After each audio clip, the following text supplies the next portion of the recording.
Politikai témával folytatjuk. Köszöntöm a stúdióban Bot Péter Ákost, közgazdászt, politikust, egyetemi tanárt, Miskolc díszpolgárát, és Barkai Lászlót, orvost, a Miskolci Egyetem tanszékvezető egyetemi tanárát, független polgármester jelöltet. Jó estét kívánok mindkettejüknek, köszönöm, hogy elfogadták a meghívásunkat. Köszönjük szépen a meghívást. Ugye először is beszéljünk arról, hogy Veres Pál polgármesterségének elején, illetve hát nyilván az akkori választásokkor ön Veres Pált támogatta az indulásakor.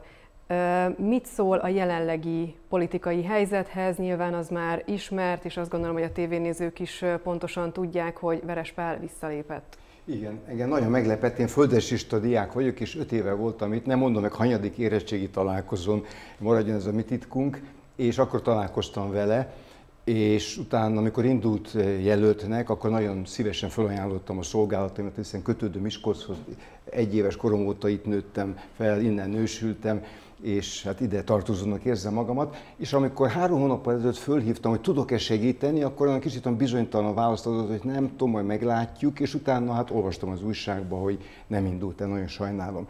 Aztán a barátaimat, osztálytársamat kérdezgettem, hogy mi a helyzet, és mondtak, hogy van egy kiváló jelölt. Én kérdeztem, hogy az a Barkai doktor, akit én ismerhetek, hiszen a Tudományos Akadémiának ő is a doktora, én is a doktora vagyok, itt a Miskolci Területi Akadémiai rendezvényeken találkozhatunk. Mondta, igen, az a személy, és aztán én érdeklődést mutattam, megkerestem őt, és láttam, hogy egy talpra esett férfiú, kiváló életrajzzal, mert abban a áldozatos munka benne van, a orvos munkája, ami szolgálat, a tanár, a jövőt készít elő, és hát menedzser, mert jelentős intézményeket alapított, vezetett is. Tehát így ez a rövid története.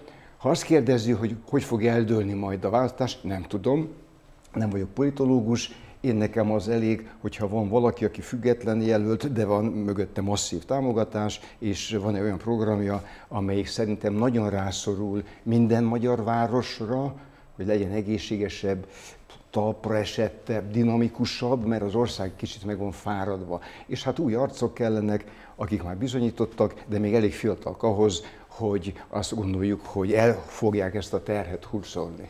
Mindjárt rátérünk arra, hogy miért pont Barkai Lászlót támogatja, de először beszéljünk már arról, hogy hogyan látja az esélyeket. Ugye most annyit tudunk, hogy jelenleg 7 polgármester jelölt van nyilvántartásba véve Miskolcon. Én megmondom őszintén, ezeket nem néztem, ezeket a számokat. Részben, mert nem élek itt, nem vagyok szavazó itt. És ezért is például nem raktam ki a díszpolgári jellemet sem, mert nem ebben a minőségben vagyok. Nagyon köszönöm szépen, hogy bevezetőben megemlítette, nagyon büszke vagyok rá, de az egy városhoz való kötődés, itt pedig azt gondolom, hogy az a kérdés, hogy ki a legalkalmasabb, ki a legrátermettebb, és hát vannak nyilván kiváló jelöltek, de akit én megismertem, és a barátaim is ebben megerősítettek, én ő mellette köteleztem el magamat, sok sikert kívánok neki, és itt pont én megállok, mert nem lévén miskolci, ennél konkrétabban nem tudok ebbe segíteni, de ha a feladatot megkapja, akkor nyilván rám is, és hasonló emberekre számíthat, akik nem akarnak politikai pozíciót, szolgálni akarnak. És ez a program, amit előttem van, ez a Gyógyítsuk meg Miskolcot, ez egy szolgálatnak a programja, és nagyon ráfér az országra és a városra is. Azt hiszem, ezzel nagyjából meg is válaszoltuk, hogy miért Barkai Lászlót támogatja. Mit szól hozzá, hogy ezt a támogatást erről az oldalról megkapja? Ugye kevesebb, mint 1 hónap van a választásig. Hát nagyon nagy tisztelettel fogadtam azt a helyzetet, amikor Bot Péter Ákos professzor kollégám, mondhatjuk így, bár mi ugye teljesen más szakterületen mozgunk, de hát ugye őt szerintem országosan nagyon sokan ismerik, olyanok is, akik mondjuk más diszciplinába dolgoznak, akár az orvostudomány területén, akár más területeken. Tehát ez egy megtisztelő gesztus. Azt is tudjuk, hogy Veres Pált annak idején ugye támogatta Bot Péter Ákos. Én azt hiszem, hogy ez egyfajta, talán mondhatjuk úgy, hogy egyenes utat ír le, vagy jelöl ki hogy aki támogatta Verespált, akkor az most támogatja Barkai Lászlót, mert azért nagyjából hasonló civil és pártpolitikai erők voltak és vannak az akkori és a jelenlegi jelöltek mögött. Tehát ez egy nagy megtiszteltetés, én örültem neki. Hát mi más területen dolgozunk, de azért manapság már el lehet mondani, hogy az orvostudomány, az egészségtudomány és a gazdaságtudomány, ez egy komoly határterületei vannak. Én magam is, hát itt a Miskolc Egyetemen a tanszéken belül, vagy az intézeten belül létrehoztunk ilyen kis munkacsoportot, tehát nem olyan nagyon távol állnak ezek a tudományágak. Az ön célkitűzései akkor ilyen módon valamennyire összemoshatóak ön szerint Verespáléval? Hiszen ugye megemlítette, hogy őt is, Bot Péter Ákos támogatta, önt is, és hát hogy hasonló célkitűzések vannak. Hát ugye a két dolog az teljesen különböző, mert hát itt most támogatásról volt szó. Bot Péter Ákos támogatta Verespált, Bot Péter Ákos támogatja most Barkai Lászlót, de hát nyilvánvalóan a két időszaknak a programpontjai azok nem fedhetik át teljes egészében egymást. Azért nem, mert más idők voltak 5 évvel ezelőtt, és most is más idők vannak. Nem csak politikailag, hanem gazdaságilag is. Az viszont egészen egyértelmű, hogy ami az előző önkormányzati ciklusokban jó volt, azokat meg kell tartani, és ezt mi meg fogjuk tartani. Ami nem volt jó adott esetben, azokat nyilvánvaló el kell vetni, ami pedig olyan, hogy hibás volt, és meg lehet javítani, azt ki fogjuk javítani. Tehát én azt hiszem, hogy ilyen értelemben van átfedés, de nem teljes az átfedés. Mi volt jó, és mi nem volt jó? Hát nagyon sok jó dolog történt, ugye itt most nem csak a Verespál időszakáról beszélek. 30 év visszatekintése során sok polgármesternek voltak jó gondolatai, jó döntései, és voltak kevésbé szerencsések is. Verespál egy nagyon nehéz időszakban vitte ennek a városnak az irányítását. Hát ugye gondoljunk vissza, jött a Covid járvány, totálisan le volt blokkolva az ország és a város is. Ezt kellett valamilyen szinten kezelnie. Azt követően jött egy nagyon komoly gazdasági krízis helyzet, elszálló árak, magas inflációs ráták. Tehát hát ezeket kezelni mondjuk egy olyan város életében, ami hát igazából azt kell, hogy mondjuk, hogy nagyon nem volt kedvence a nagypolitikának, nem csak az elmúlt 5 évben, hanem azt hiszem, hogy elmondhatjuk, hogy a rendszerváltást követően sem. Tehát Miskolc nagyon sokszor vesztes volt. Tehát ez ilyen szempontból azt kell mondjuk, hogy nagyon nehéz helyzetben, mégiscsak helytált, mégiscsak egyensúlyban van ez a város, és működik. És hát a mai Nemzeti Színházban történt ünnepség, és azok a díjaknak az átadása, amiket láthattunk, hát én azt gondolom, hogy ez önmagáért beszél, és azt lehet mondani, hogy egy olyan város, ahol ilyen értékek vannak, hát az a város, annak prosperálnia kell, azt nem lehet eltiporni. Ugye említette azt is az imént, hogy hasonló politikai erők állnak ön mögött, mint annak idején Verespál mögött. Azért itt szerintem nyugodtan ki lehet jelenteni, hogy Miskolcon az ellenzék eléggé szétszakadt, tehát nem lehet azt mondani, hogy teljes mértékben ugyanazok az erők állnak ön mögött. Nem azok az erők teljes mértékben, viszont ha nem kormánypárti erők, mondjuk így akkor inkább jelen pillanatban, hát ugye ez nem szerencsés, kétségtelen. Mi a magam részéről, és hát mondjuk azok a szervezetek, akik mellettem, mögöttem vannak, mi mindig a nyitottságot hangsúlyoztuk, mi mindig azt mondtuk, hogy az a legszerencsésebb, hogyha összefogás van, hiszen nagyon jól tudjuk, hogy ugye a kormánypárt az viszonylag zárt, viszonylag szolid közösség, tehát ilyen értelemben nem szerencsés, hogyha a szavazatok megoszlanak.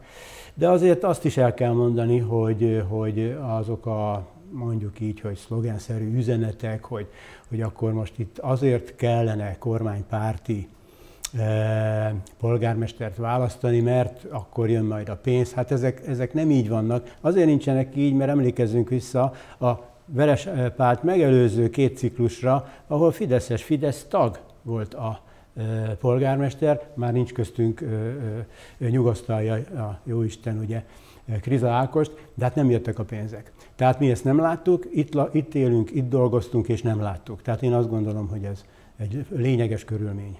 Bot Péter Ákos ugye említette, hogy nem politológus, de azért egy picit beszéljünk már arról, hogy milyen helyzetek alakulhatnak ki, már csak abból adódóan is, hogy a választáson az emberek 7 polgármester jelöltre adhatják le a szavazataikat, ebből adódóan valószínűleg a szavazatok aránya az eléggé meg fog oszlani. Hogy igazodjon el egy miskolci lakos jelenleg ebben? Hát, nem könnyű valóban, mert ha volna 2 jelölt, egy kormánypárt meg egy ellenzék, akkor ahogy a politikai ízlése kívánja. De azért azt látom nagyon sok helyen megfordulva, hogy más az országos választás, más a helyi. A helyi választás mégiscsak ugye az ki az illető, hogy cseng a neve, mit tudok róla, hogy milyen pártok vannak, itt most 5 logó ide van rakva, ezek is fontosak, de ezek a pártok, hogy is mondjam, engem most nem izgatnak annyira, mint az, hogy az a személy, akiről szó van, alkalmas arra a feladatra, ami vár a városra. Az országos választás az 2 év múlva lesz, tehát az igazán izgalmas kérdés lesz akkor, a főhatalom.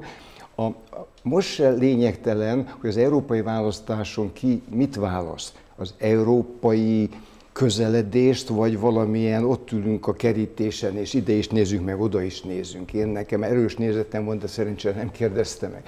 Itt nincsen erős nézetem, mert én nem akarok igazságot tenni, nem élek itt. Csak azt gondolom, hogy nagyon világos volt az, hogy itt nem a kormányhoz való viszony számít egy település életében, mert az a kormányhoz való viszony az sose optimális. Ha 30 éve úgy érzik a miskolciak, hogy el voltak felejtve, meg kell mondanom, így érzik a győriek, így érzik a zalaegerszegek, mert a kormányzat az fent van Budapesten, a várban, az élet pedig lent zajlik. És ott nagyon sok múlik azon, hogy aki intézi, kezébe fogja, megszervezi, megérzi azt az erőt, ami a településben van. A ma délelőtt az például felemelő volt, mert 2 órán keresztül olyan jelölteknek az életében lehetett belepillantani, akik nagyon színesek, nagyon dinamikusak, tehát a dolog nem reménytelen.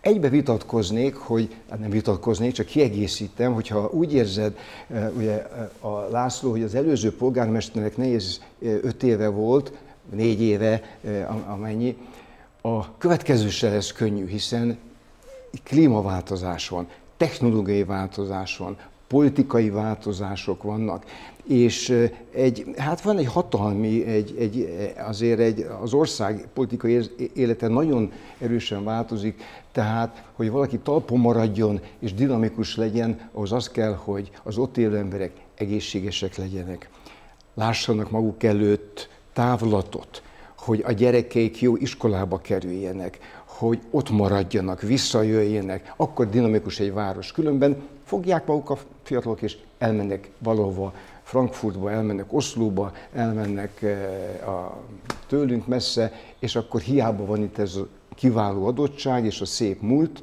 nincs dinamika. Ezért azt gondolom, hogy olyan valaki, aki jó menedzser, lehet látni az intézményépítő munkássága van, tudós ember. A tudós emberek általában szerények, mert mindig kiteszik magukat a kritikának. Ez a korszak most ilyesmit kíván, én úgy gondolom. Mindezeknek a tükrében mit gondol, hogy mi lesz Miskolc következő polgármesterének legfontosabb feladata, vagy legfontosabb feladatai, hiszen az egyértelmű, hogy Miskolcnak biztos, hogy új polgármestere lesz. Igen, az eszközök egy része nincs a polgármester kezében, mert az oktatási intézmények nincsenek itt az ő kezében. Az egészségügyi intézmények, hát ezt László sokkal jobban tudja, elég messze vannak a polgármestertől, de hogyha ezekben a nagy rendszerekben eligazodik, akkor tárgyaló partnernek jó. És itt nagyon sok múlik azon, hogy a fent a minisztériumok szintjén megfogalmazott igényeket, az uniós programokat hogy tudja becsatornázni. Ha itt van egy fogadó program, ha készen áll valaki, akkor ki lehet szedni az államtól is a pénzt, ki lehet szedni az uniótól is. Ha azt mondja, hogy hát milyen programok vannak, na az nem oldja meg a helyi helyzetet, mert milyen programok vannak? Hát nagyon sok program. Tehát azt gondolom, hogy az új vezetőnek újra kell gondolni, hogy a város hogy tud lendületbe jönni. És azért eszközök vannak, aki gyakorlatvezető, megtalálja a munkatársait, és megtalálja a külső kapcsolatokat, az részben kormányzati, csak részben uniós, részben pedig a területi. Itt nagyon elszakadtak egymástól nálunk, úgy látom, a városok is, többet tudnának egymással kommunikálni, akár még országhatáron túl, Kassa és Miskolc, hát Isten is egymásnak teremtette őket tulajdonképpen fejlesztési politikában például. Az ukrajnai helyzet is nagyon képlékeny, ott még óriási lehetőségek tudnak megnyílni, és akkor a keleti kapu Miskolc lenne. Tehát nem fog unatkozni az, aki ezt a feladatot megkapja. Lejárt az időnk, de nekem még egyetlen kérdésem lenne, hogyha Verespál nem lépett volna vissza, akkor is elindult volna a polgármester jelöltnek? Ezt már nyilatkoztam egyszer-kétszer, nem indultam volna el természetesen, tehát az eredeti elképzelés és hát a felállás az úgy volt, hogyha Verespál indul, akkor nekem nem jut eszembe ez a gondolat, úgyhogy ilyen értelemben ez a válasz nem. Ő támogatta volna, hogyha indult volna mégis? Egyértelműen. Köszönöm szépen a beszélgetést. Köszönjük szépen.